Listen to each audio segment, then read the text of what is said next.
গৰাকী মহিলা আত্মসহায়ক গোটৰ সদস্যলৈ 10,000 টকাকৈ যি দিয়াৰ আঁচনি আছিল 1 তাৰিখে এই 10,000 টকাটো আপোনালোকে ভাল কৰি ব্যৱহাৰ কৰিব যাতে পিছৰ বছৰ মই আপোনালোকক 25,000 টকাকৈ দিব পাৰো তাৰ বাবেও আপোনালোকে পৰীক্ষাত পাছ কৰিব লাগিব যদি 10,000 টকাটো মোৰ হাজবেণ্ডে লৈ যায় মই পৰীক্ষাত ফেল কৰি যাম কিন্তু 10,000 টকাটো মই যদি ভাল কৰি ব্যৱহাৰ কৰো আমাৰ খালখনত ব্যৱহাৰ কৰো গাহৰি পালন কৰো মুৰ্গী পালন কৰো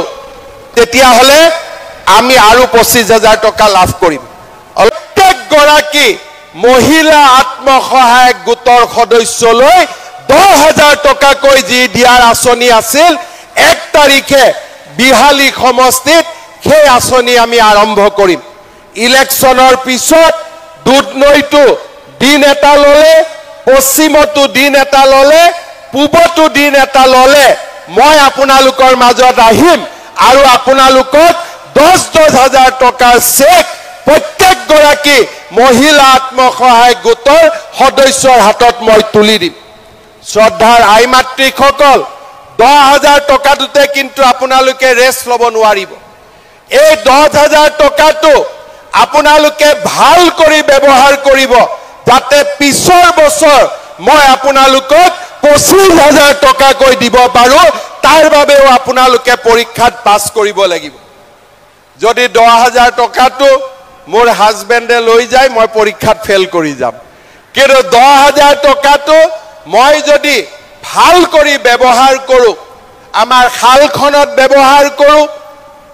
গাহৰি পালন কৰো মুৰ্গী পালন কৰো তেতিয়া হলে আমি আৰু 25,000 টকা লাভ কৰিম অলপ বেছিকৈ গাহৰিও পালন কৰিব লাগে তেতিয়া কিছুমান মানুহ ঘৰৰ কাষত নাহে আৰু হয় নে নহয় অলপ গাহৰিটো বেছিকৈ চলাই দিব লাগে হয় নে মইতো বিচাৰো যে অসমত গাঁৱে গাঁৱে গাহৰি হৈ যাওক যাতে মাটি দখল কৰিবৰ কোনো নাহে হয় নে গতিকে গাহৰিটো অলপ বেছিকৈ চলাব লাগে 28 লাখ লোকক অৰুণোদয় আঁচনি দিছিলো এইবাৰ আমি সিদ্ধান্ত লৈছো যে অসমৰ 40 লাখ পৰিয়ালক আমি অৰুণোদয় আঁচনি দিয়াৰ কাম হাতত লম আপোনালোকক ইতিমধ্যে ফৰ্ম বিতৰণ কৰা হৈছে ৰাভা সংঘত ইলেকশ্যনৰ কাৰণে আমি অলপ পিছ পৰি আছো ইলেকশ্যন পাৰ হৈ যোৱাৰ পিছতেই আমাৰ দুধনৈ পশ্চিম গোৱালপাৰা পূব গোৱালপাৰা সমষ্টিত আমি 40,000 পৰিয়ালক সৰ্বমুঠ 1,20,000 পৰিয়ালক আমি অৰুণোদয় আঁচনি দিয়াৰ কাম আমি হাতত লম আজি চিন্তা কৰক 1,20,000 পৰিয়ালে মাহৰ 10 তাৰিখে অৰুণোদয় আঁচনি লাভ কৰিব কংগ্ৰেছ দলে মোক সদায় সমালোচনা কৰে যে আপুনি অৰুণোদয় আঁচনি দি আপুনি ভুল কৰিছে মই বিধানসভাত কংগ্ৰেছ দলক সদায় এটা কথা কওঁ যে দুখীয়া আৰু দৰিদ্ৰ লোকক সহায় কৰাটোৱে হৈছে চৰকাৰৰ প্ৰধান কাম আজি দুখীয়া মানুহসকলে বাট চাই ৰয় যে কেতিয়া অৰুণোদয়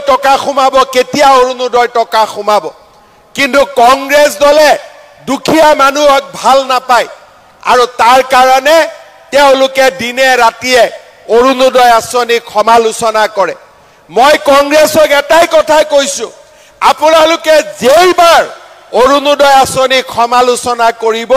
সিমানেই মই বেছিকৈ অৰুণোদয় আঁচনি ৰাইজৰ মাজত দি থাকিম আপোনালোকে মোক সমালোচনা কৰক মই অৰুণোদয় বেছিকৈ দি গৈ থাকিম দিব লাগে নে নাই নোপোৱা মানুহবিলাকে পাব লাগে নে নাই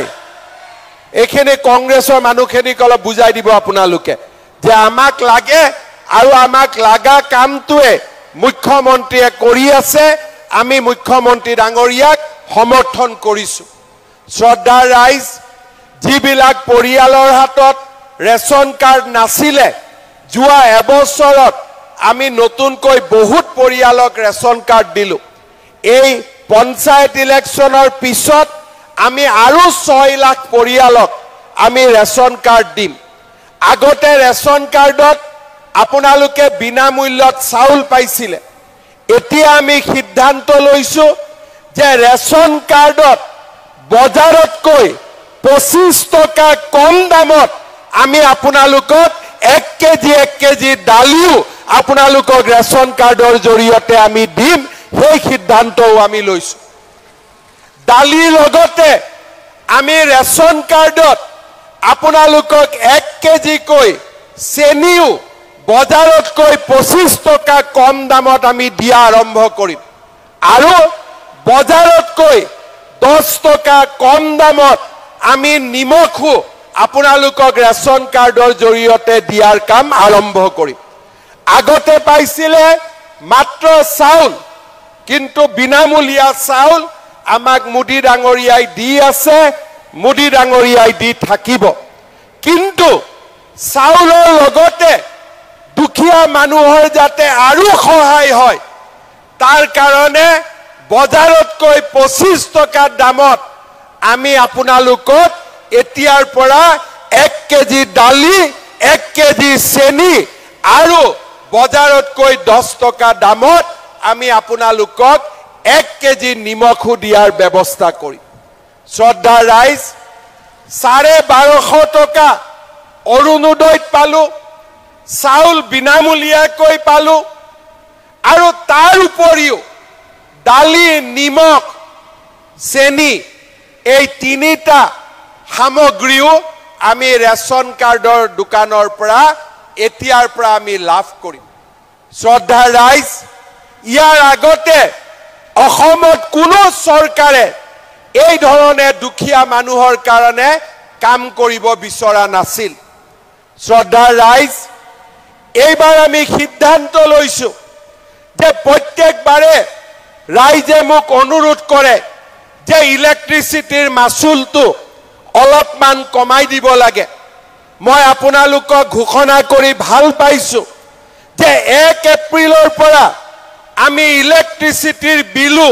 প্ৰতি ইউনিটত 1 টকাকৈ আমি দাম কমাই দিবৰ বাবে আমি সিদ্ধান্ত লৈছো এই 1 এপ্ৰিলৰ পৰা ইলেক্ট্ৰিচিটিত যদি আগতে আপোনালোকে 6 টকা প্ৰতি ইউনিটত দিছিলে 1 এপ্ৰিলৰ পৰা আমি 1 টকা দাম কমাই দিম আৰু বছৰৰ শেষৰ ফালে যদি আমাৰ অৱস্থা ভাল হৈ থাকে মই ইলেক্ট্ৰিচিটি বিল আৰু 1 টকা বছৰৰ শেষৰ ফালে কমাই দিয়াৰ বাবে চেষ্টা কৰিম 1 টকা 1 এপ্ৰিলৰ পৰা কমিব আৰু বছৰৰ শেষৰ ফালে আৰু 1 টকাকৈ কমাই দিয়াৰ বাবে আমি মনত চিন্তা ৰাখি থৈছো শ্ৰদ্ধা ৰাইজ আমাৰ চৰকাৰ আগতে অহাৰ আগতে আমাৰ কৃষকৰ পৰা কোনেও ধান নিকিনিছিল সৰিয়হ নিকিনিছিল মাত্ৰ 600 টকা কুইণ্টলত আমাৰ দুখীয়া মানুহে ধান বিক্ৰী কৰি দিছিল আমাৰ চৰকাৰ অহাৰ পিছত আমি 600 টকাক প্ৰথমতে 1800 টকালৈ বঢ়াই দিলো যে 1 কেজি ধান 1 কুইণ্টল ধান কৃষকে 1800 টকা পাব চাওতে মোদী ডাঙৰীয়াই এই দাম